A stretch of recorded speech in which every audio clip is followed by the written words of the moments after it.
তারেক ভাই, এটা আপনার লাইভ শোনা যে আপনি এরকম কথার মাঝখানে ইন্টারাপ্ট করবেন? রাজনৈতিক শিষ্টাচার, শুনেন, রাজনৈতিক শিষ্টাচার বলে একটা কথা আছে, এটা একটু শিখতে হবে।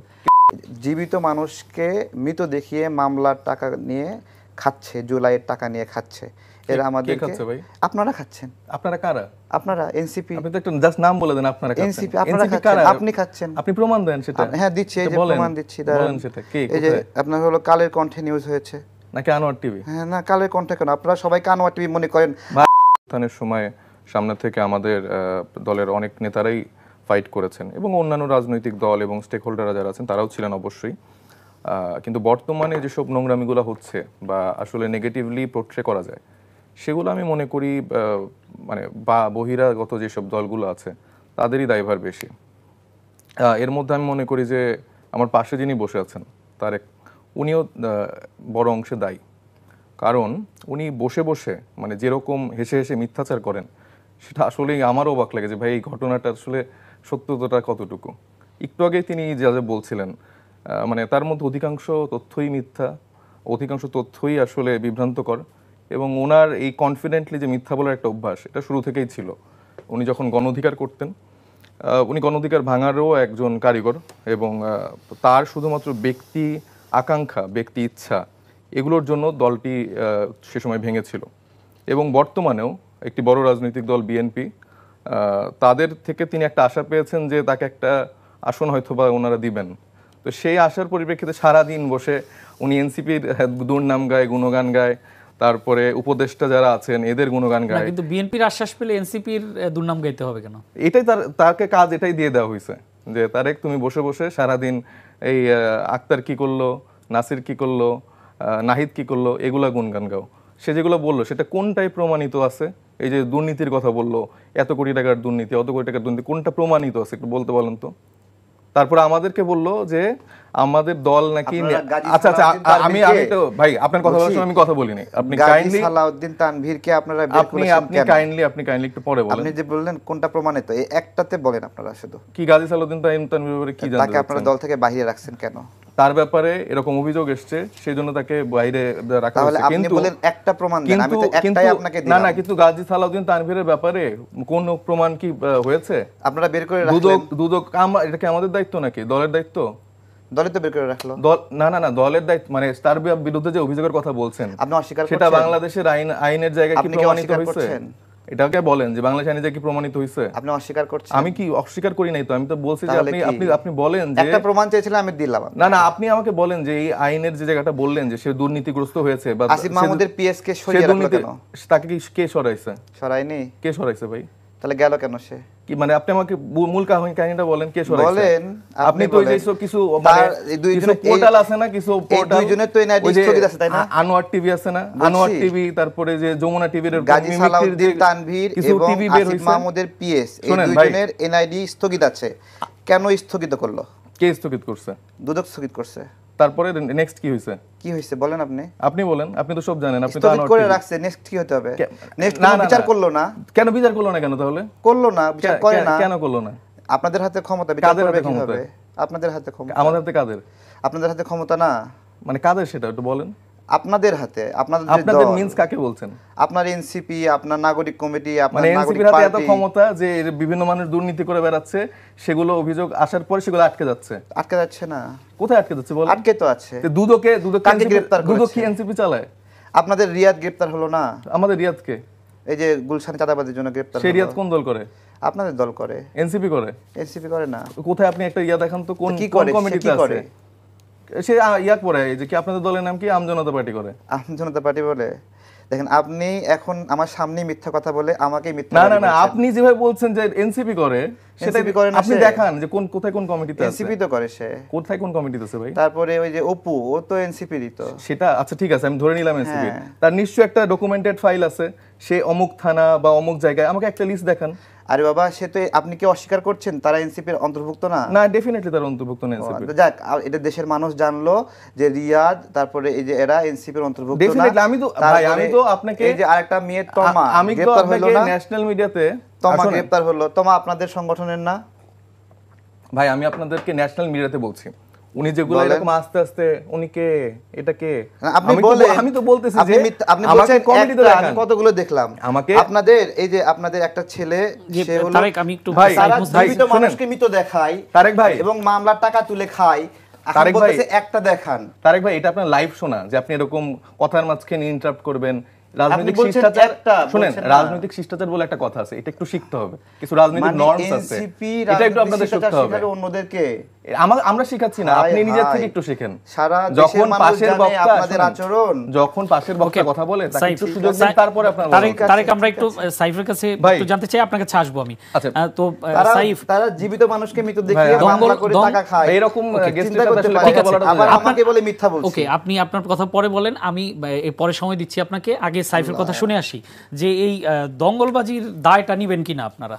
না, তার আগে একটু বলেন যে আমার কথা শুনে যেন কেউ ইন্টারাপ্ট না করে। ঠিক আছে, উনি বলেন। দেখেন, উনি যেসব নামগুলো বললেন, আমি কিন্তু বারবার বলছি যে উনি একটু প্রমাণ দেখাক যে এটা আসলে কোন কমিটিতে আছে, তাই না? ওরা তো কোনো কমিটিতে নাই। তারা এখন বৈষম্য বিরোধী ছাত্র আন্দোলনের ব্যানারে এই তারেক উনিরাও আন্দোলন করছে, বিএনপিরা আন্দোলন করছে, জামাতরা আন্দোলন করছে। এখন কে ওই ব্যানারটাকে বেঁচে খাচ্ছে, সেটা সব দায়ভার কেন এনসিপি নিবে? এনসিপি সব দায়ভার নেওয়ার জন্য কি বসে আছে? না, মানে সব উপদেষ্টারা ইয়া করবে যে পরিকল্পনা উপদেষ্টা। আপনি ইসে সার্চ দেন, গুগলে সার্চ দেন, কয়েকদিন আগে একটা ইন্টারভিউতে উনি বলছেন যে তাদের তো বন্ধু বান্ধব, মানে মির্জা ফখরুল ইসলাম আলমগীর, তারা তো বন্ধু বান্ধব। তারা কোনো একটা আড্ডায় উনি মির্জা ফখরুল ইসলাম আলমগীরকে অনুরোধ করছেন এই যখন এই যে ভিসি শিক্ষাঙ্গনে যে নিয়োগগুলো হচ্ছিল, যে আপনি কিছু নাম দেন। তো সেই জায়গায় উনি কিছু নাম দিয়েছে, মানে এটার একটা আলাপচারিতা আছে। তো এই যে এই ছোট ছোট কনভারসেশনে আপনারা ইজিলি বুঝতে পারবেন যে কিভাবে বিএনপি এর দলীয়করণগুলো করছে এবং কিভাবে আসলে প্রশাসনিক জায়গা থেকে দুর্নীতির জায়গাগুলো চর্চা হচ্ছে। সেই জায়গাগুলো একটা প্রসঙ্গ উল্লেখ না করে এই তারেকরা হচ্ছে যে সারাদিন বসে মিথ্যা ভুল তথ্য মানুষকে দিয়ে যাচ্ছে। এবং উনি বললেন যে এই জিনিসগুলো কিন্তু খুব সুন্দর লাগে শুনতে, যে আসিফের পিএস এত হাজার কোটি টাকার দুর্নীতি করছে, ওকে বাদ দিয়ে দেওয়া হয়েছে, কিন্তু ওকে কিন্তু দল থেকে, মানে ওদের চাকরি থেকে কিন্তু বহিষ্কার করা হয়নি। এটা কিন্তু মানে লিখিত আছে, আপনারা নিউজে দেখতে পারবেন। আপনারা সচিবালয়ের অফিসিয়াল ডকুমেন্টগুলো দেখেন, তাকে কিন্তু বহিষ্কার করা হয়নি, সে নিজে থেকে পদত্যাগ করছে। তো সেই জায়গা থেকে তিনি ওই যার বিরুদ্ধে অভিযোগ আসে তিনি জানিয়েছেন যে তিনি হচ্ছে সরকারি চাকরি করেন, কারণ এটা তো তার স্থায়ী কোনো ঠিকানা না। এবং যেই সংখ্যায় অ্যামাউন্টে তার বিরুদ্ধে অভিযোগ আসছে, সেটা কিন্তু দুদক কিন্তু প্রমাণ করতে পারেনি। এনসিপি কি এত ক্ষমতাধর হয়ে গেছে এই জায়গাগুলো সব আটকায় রাখবে, যেখানে প্রশাসনিক সব জায়গায় বিএনপি, জামাত বা অন্যান্য রাজনৈতিক দলের জায়গায় আছে? শুধুমাত্র বৈষম্য বিরোধীর দুজন শিখ ছাত্র উপদেষ্টা আছেন এবং তাদের হাতে সব ক্ষমতা। মানে ওনার কথাবার্তা শুনলে এরকম আসলে লাগে। এবং উনি বলল যে এনসিপি মানে দল হিসেবে নাকি সব জায়গায় খুব ফ্যাসিলিটি পাচ্ছে। মানে আমরা এত ফ্যাসিলিটি পাচ্ছি যে শাপলা মার্কা নিয়ে আমাদের সারাদিন ফাইট করতে হচ্ছে। এবং আমি নিজে মানে এটা জানি যে আমাদের মানে প্রত্যেকটা জেলায় যেখানে যেখানে আমাদের অফিস বলেন, যেখানে যা ডকুমেন্টেশন যা বলেন, প্রত্যেকটা জায়গায় পুঙ্খানুপুঙ্খভাবে তারা সবকিছু চেক করছে। মানে আমরা ফিল করছিলাম যে ভাই আমরা তো মানে কিংস পার্টি, যেভাবে সবাই বলে, তো আমরা তো মানে কিংস পার্টি, আমাদের তো আসলে এত লাগার কথা না। তো আমি মানে আমাদের সেন্ট্রাল অফিসে যেদিন ওনারা আসলেন, সেদিন আমরা একদম তড়িঘড়ি করে, যেটা টাইম দেওয়া ছিল 10টার সময়, মানে সব ডকুমেন্ট চেক করছে। মানে এরকম দু একটা ডকুমেন্ট ছিল যে আহ্বায়কের বাসায় ছিল বা দু একজনের বাসায় ছিল। তা আমরা ভাবছি যে এটার হয়তো বা পিডিএফ ফাইল বা এটা দেখালেই হবে, কিন্তু না, ওনারা অরিজিনাল কপি সহ ডিড ডকুমেন্ট, মানে each and everything procedure maintain করে তোরা গেছে। তো এনসিপি এখানে আমার মনে হয় যে সব থেকে বেশি চ্যালেঞ্জ ফেস করছে। আর ওনাদের যে দল, ওনাদের তো নাম কাওয়াস্তা দল, ওনারা একজনই একটা দলের মালিক, এর বাদে ওনাদের ওই কর্মী সমর্থক সেরকম নাই। কোনো দলে কেউ জায়গা না পাইলে ওনার সাথে এসে যুক্ত হয়, পাশে বসে সারাদিন বসে লাইভ করে, হাসাহাসি করে, মানুষকে তুচ্ছতাচ্ছিল্য করে। পারলে তারেক রহমান সাহেব থেকে শুরু করে বিএনপির নামে একটা কথা বলে দেখাতো উনি, এটা বলার ওনার গাটস নেই, সাহস নেই। বলতে পারবে এই যে এনসিপি, তারপরে উপদেষ্টা দুইজন, এটা ছাড়া তার কাছে আর কোনো জায়গা নেই। তারেকের বিষয়টা না হয় বুঝলাম, আপনি যেটি বললেন যে পারলে বলে দেখা, আপনারা কি বলেন? আপনারাই বা কি বলেন? আমরা কি মানে কোন ব্যাপারে, মানে এই যে নিশ্চয়ই অনিয়মের বিরুদ্ধে কি বলেন? তারেক রহমানের ব্যাপারে বলি। শুধু তারেক না, আমি তারেক রহমান বা অন্য কারো নামের বিষয় বলছি না, যে কোনো অনিয়মের বিরুদ্ধেই তো নিশ্চয়ই বলা দরকার। যে কোনো অনিয়মের ব্যাপারেই বলছি, উপদেষ্টারা যা অনিয়ম করছে, আমাদের আসিফ নজরুল ইসলাম থেকে শুরু করে যে কারো অন্যায় অবিচারের বিরুদ্ধে আমরা কথা বলছি। আমরা বারবার বলছি যে ইনক্লুডিং ছাত্র উপদেষ্টারা সহ তাদের মানে আয় মানে কি বলে সম্পদের হিসাব নিকাশ জনগণের সামনে উন্মোচন করুক। নাহিদ ইসলাম যখন পদত্যাগ করে এসেছেন তিনি তার আয়ের উৎস তারপর সবকিছু ডিটেলস কিন্তু দিয়েছেন। আমরা তো বারবার এগুলো দাবি করছি, মানে আসিফ মাহমুদ তারপরে মাহফুজ ওনাদের তো আলাদা করে দেখার সুযোগ নেই, আমাদের প্রত্যেকের কথা বলছি। যেমন আমরা যে রাজনীতি করতে চাই স্বচ্ছ রাজনীতি করতে চাই, আমরা ক্রাউড ফান্ডিং মডেল ওপেন করেছি। আমি একটি উদাহরণ দিতে পারি যে গত সপ্তাহে একটি ফেসবুকের একটি ভিডিও খুব ভাইরাল হয়েছিল যে ময়মনসিংহের একটি ঘটনা, একজন বৃদ্ধর চুল দাড়ি কেটে দেওয়া হলো এবং সারা বাংলাদেশের মানুষ কিন্তু এই যে ঘটনাটির নিন্দা জানিয়েছেন এবং খুবই আলোড়ন তৈরি করেছিল। আপনারা কি এটার কোনো প্রতিবাদ জানিয়েছেন আপনাদের দলের পক্ষ থেকে? আমাদের অফিসিয়ালি তো প্যাট থেকে তো এরকম প্রতিবাদ যায়নি, তবে আমরা রাজনৈতিক দল হিসেবে আমাদের ব্যক্তিগত পর্যায় থেকে আমরা অনেকেই প্রতিবাদ করেছি। কেন দল হিসেবে কি আপনারা এটার নিন্দা জানাতে পারেন না, এটার বিচারের দাবি জানাতে পারেন না? ডেফিনেটলি আমরা দাবি জানাতে পারি, কিন্তু আপনার এটা মনে রাখতে হবে যে আপনি যেখানে আশা করছেন যে বিএনপির ভারপ্রাপ্ত চেয়ারপারসন তারেক রহমানের বিরুদ্ধে আমজনতার দল মোহাম্মদ তারেক রহমান সমালোচনা করবেন সেটি চাচ্ছেন, এক্সপেক্ট করছেন, কিন্তু আপনারা এই 100টা ইস্যু হয়, 100টা ইস্যু কি রাজনৈতিক দল হিসেবে এনসিপি অ্যাড্রেস করতে পারে? এনসিপির প্রতিনিধিত্ব যারা করে, হ্যাঁ শুনেন অবশ্যই করে, এনসিপি যারা প্রতিনিধিত্ব করছেন, এই আমি করছি বা হাসনাত করছে বা নাসির করছে, যারাই করছে তাদের অ্যাঙ্গেল থেকে তো তারা প্রতিবাদ করছে। আমার দলকে আমি প্রতিনিধিত্ব করি এবং যে বিষয়ে আমি অ্যাড্রেস করছি তার মানে আমি দলেরকে রিপ্রেজেন্ট করি, সেটার প্রতিবাদ করছি। তো আলটিমেটলি এটা এনসিপিরই প্রতিবাদ হচ্ছে। এটার জন্য আলাদা করে যে প্রত্যেক মুহূর্তে তাহলে তো আমার প্রত্যেক সেকেন্ডে দল থেকে অনেক বিষয় আসলে কথা বলতে হবে। আমরা প্রত্যেকটা বিষয় অ্যাড্রেস করি, আমরা প্রত্যেকটা বিষয়ে কথা বলি। তারেক রহমান সাহেবের থেকে শুরু করে বিএনপির যত রকম প্রবলেম আমাদের চোখে পড়ে আমরা বলি। আর আমরা শুধুমাত্র মানুষকে মানে নোংরাভাবে এলিগেশন দেয় এইগুলোর রাজনীতি আমরা তো করতে চাই না। আমরা একটা সুস্থ ধারা রাজনীতি চাই, যেটা আসলে বিগত 17 বছর ধরে চর্চা হয়নি। আমরা প্রবলেম সলিউশন বেসড রাজনীতি করতে চাই, যেখানে আসলে আমরা মানুষকে শোনাতে চাই যে আমরা তাদের জন্য কি করতে চাই, আমরা আসলে জনগণের জন্য কি করছি, এবং আমরা আমাদের সামগ্রিক যে কার্যক্রম সেগুলো তাদের সামনে উল্লেখ করতে চাই, এবং আমরা মাঠে যে তাদের সাথে সেই কন্ট্যাক্টগুলো করি। সারাদিন বসে বসে যদি টেবিল চেয়ারের মধ্যে বসে বসে আমি খালি একজনের গিবতি করে যাই, তাহলে এটা কোনো রাজনীতি হলো নাকি? এই এক দলের নাম সর্বস্ব একটা লোকের এই রাজনীতির ফরম্যাট তো এনসিপি ফলো করবে না। জি ধন্যবাদ। আমরা একটু মোহাম্মদ তারেক রহমান আপনার কাছে আসতে চাই যে আমি ওই যে সাইফকে যেই প্রশ্নটি করেছিলাম সেটি করতে চাই যে এই যে ভবিষ্যতের ইতিহাসে এই সরকারের আমলটি আসলে দঙ্গলবাজির আমল হিসেবে চিহ্নিত হবে। উনি আবার কিন্তু আমি আবারও রিপিট করছি যে উনি সংবিধান সংস্কার কমিশনের সদস্য ছিলেন, তো তার মুখ থেকে এই কথাটি এসছে। তো আপনার কি মনে হয় যে আসলে আচ্ছা আপনি কি মনে করেন যে এনসিপি যে সামাজিক মর্যাদা নিয়ে তার পথ শুরু করেছিল তারা সেই সামাজিক মর্যাদায় আছে? সেই সামাজিক মর্যাদায় না থাকলে কেন এই সামাজিক মর্যাদা নষ্ট হলো? দাঙ্গলবাজির কথা বলছেন, এই দাঙ্গলবাজিটা জন্য রিপুটেড কারা? এনসিপি না অন্য কোনো দল? কারা অ্যাকচুয়ালি কারা? গত কয়েকদিনে কারা গ্রেপ্তার হলো? যে রিয়াদের কথা বলছিল পুরোপুরি অস্বীকার করে যাচ্ছে মুখের সামনে, মানে মুখ দিয়ে কথা আটকাতে পারছে না, বলছে আপনি দেখান এনসিপির। কার? বাকশাসের, বৈষম্য বিরোধীর। তো এগুলো তাদের অন্তীকরণ একটা প্রতিষ্ঠান না? তো এগুলো মুখের সামনে অস্বীকার করছে। প্রত্যেকটা দিন মামলা বাণিজ্য করে যাদের চলে তারা আজকে সুন্দর রাজনীতি স্বপ্ন দেখাচ্ছে। এটা সুন্দর রাজনীতি? আমি তো বললাম, একটু আগেই দেখালাম যে জীবিত মানুষকে মৃত দেখিয়ে মামলার টাকা নিয়ে খাচ্ছে, জুলাইয়ের টাকা নিয়ে খাচ্ছে। এরা আমাদেরকে, আপনারা খাচ্ছেন। আপনারা কারা? আপনারা এনসিপি। আপনি তো একটা জাস্ট নাম বলে দেন, আপনারা খাচ্ছেন। এনসিপি আপনারা খাচ্ছেন, আপনি খাচ্ছেন। আপনি প্রমাণ দেন সেটা। হ্যাঁ দিচ্ছি, এই যে প্রমাণ দিচ্ছি। বলেন সেটা কি? এই যে আপনার হলো কালের কণ্ঠে নিউজ হয়েছে নাকি আনোয়ার টিভি? হ্যাঁ না, কালের কণ্ঠে কেন? আপনারা সবাই আনোয়ার টিভি মনে করেন, আপনি যারা বিবিসি, আপনি লিটারালি আপনারা সবাই আনোয়ার টিভি মনে করেন, আপনারা বিবিসি। সাইফ আপনি যখন বলেছেন তারিক কিন্তু মাঝখানে ইন্টারাপ্ট করেন ভাই, ক্লেম করলো ভাই, আপনি সবাই পাবেন। বারবার ভুল তথ্য দিচ্ছে, এটা তো ক্লেম করলো। এই জায়গাটা আপনি একটু বলা উচিত। আমি দিচ্ছি তথ্য, আপনি তথ্য নিতে যাচ্ছেন না। দেখেন এই যে এখানে আমি মৃত ব্যক্তি নিয়ে মামলা বাণিজ্য আমরা কোথায় করলাম? আপনারাই তো করছেন। বলেন কে করছে, নাম বলেন। এই যে জীবিত শিশু সোহাগকে মৃত দেখিয়ে এই মামলা মোটা অঙ্কের ক্ষতিপূরণ জমি পাওয়ার স্বপ্ন দেখানো হয় পরিবারটিকে। সম্রাট জানান সরকার আহত জুলাই যোদ্ধা 30 লক্ষ টাকা ও 4 কাঠা। আপনাদের এনসিপির নেতা কোথায় কোন পদে আছে? আমি দিচ্ছি আপনাকে, আপনি ধৈর্য ধরেন। আপনার হলো কেরানীগঞ্জ জাতীয় নাগরিক পার্টির নেতা মোহাম্মদ শাহজাহান সম্রাট। আপনি এখন কেরানীগঞ্জের নেতা, এই নামে আমাদের কেউ নাই ভাই। আপনি কেউ নাই, নিউজে দেখাচ্ছি। এই যে আপনাদের মতো আনোয়ার টিভিরা এরকম করে নিউজ বানাচ্ছে। ওই তো এগুলো কালের কণ্ঠ, প্রথম আলো, সবাই আনোয়ার টিভি, আপনি হলো বিবিসি। না না ভাই, আপনি আপনি হলো সিএনএন, এএফপি। না না ঠিক আছে। তারেক এগুলো ফটকাবাজি করছে, জায়গায় অস্বীকার করছে, এগুলো কোনো কথা নাকি? নিউজ দেখাচ্ছি, এগুলো দিয়ে হচ্ছে না, ভরতেছে না মন, কিভাবে ভরাবেন মনেদের? আমাকে একটু বলেন তো আসলেই কি ওই ফিরোজ আহমেদ যেটি তারপরে বলতেছে একজনের পার্টি, 2000 কোটা সংস্কার আন্দোলনে আমি উদ্যোক্তা, বারবার বলছে একজনের পার্টি।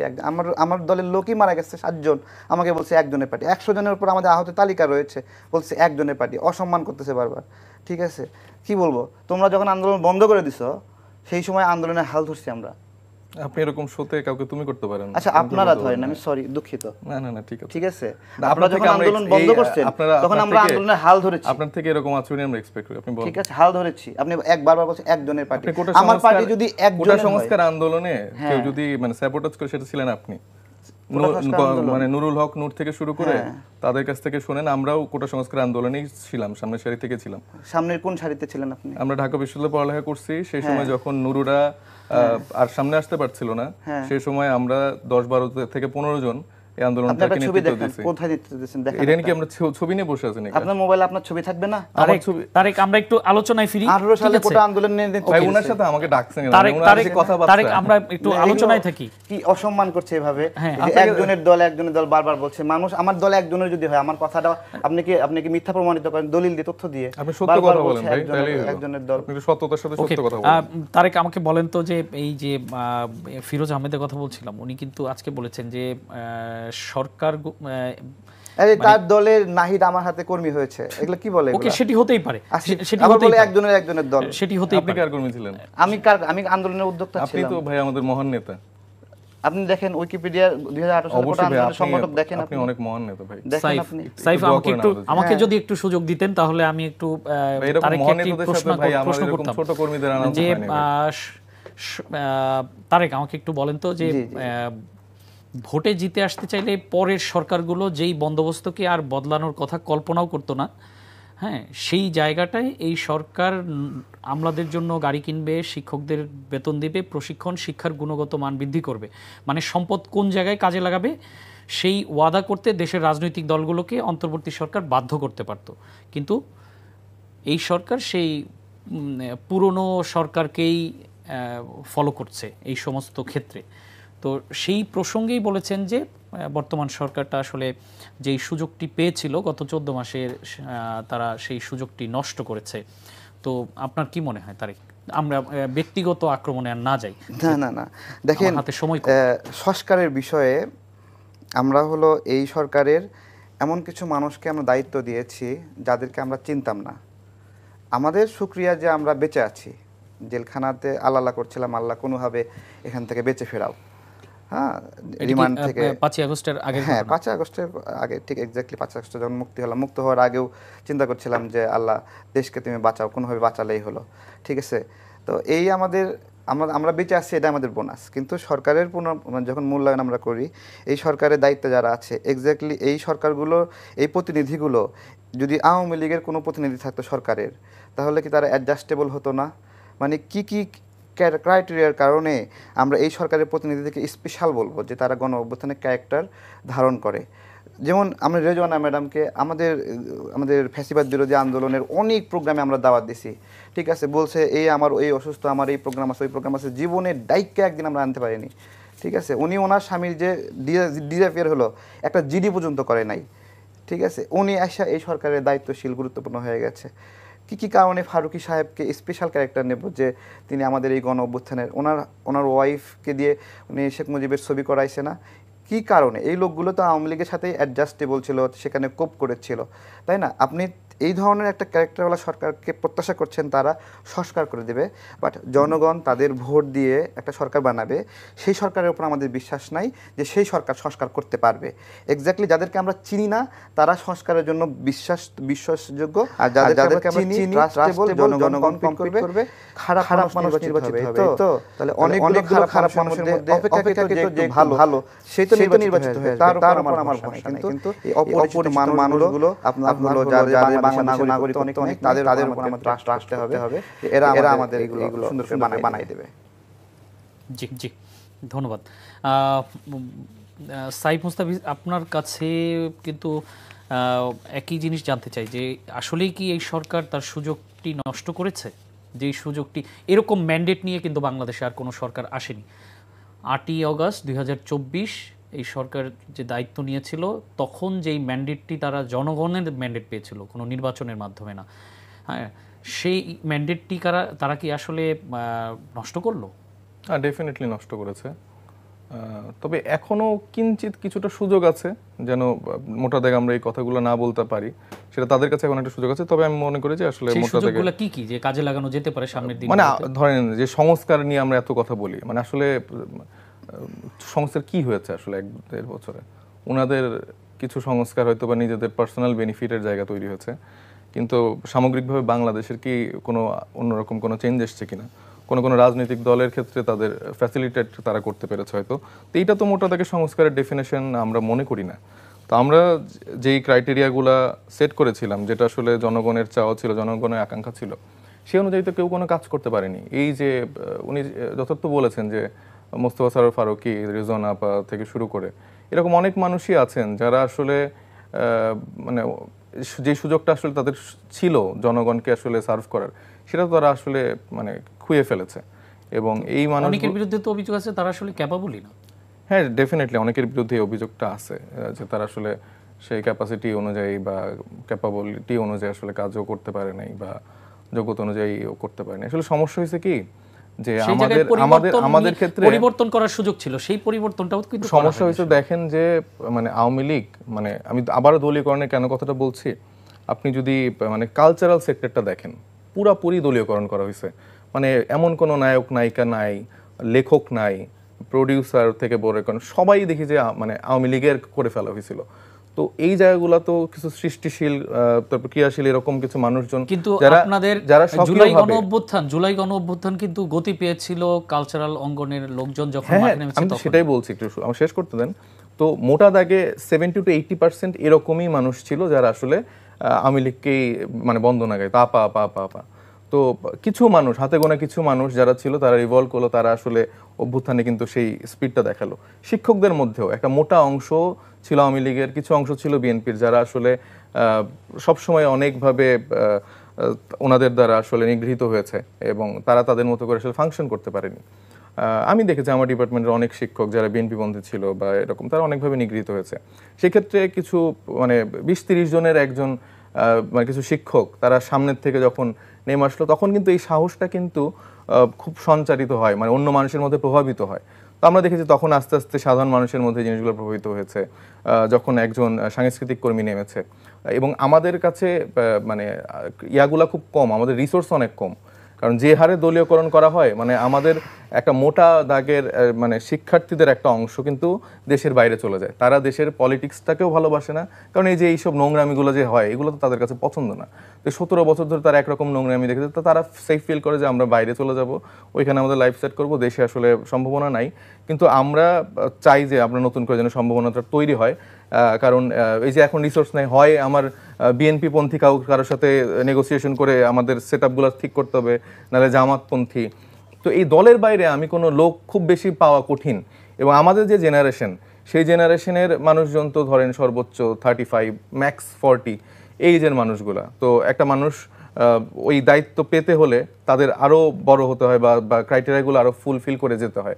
তো সেই জায়গায় আমি মনে করি যে এখনই সুযোগ, এই নতুন করে যেন কোনো প্রতিষ্ঠান দলীয়করণ না হয়। আপনি ধরেন বিএনপিতে ভোট দিতেই পারেন, এটা আপনার একটা রাইট, কিন্তু আপনার কাজের দ্বারা যেন বিএনপি আলাদা করে কোনো ফ্যাসিলিটেশন না পায়, বা আপনি ধরেন এনসিপিকে ভোট দেন, এনসিপি যেন আলাদা করে কোনো ফ্যাসিলিটেট না হয়, এটা আমাদের মূলত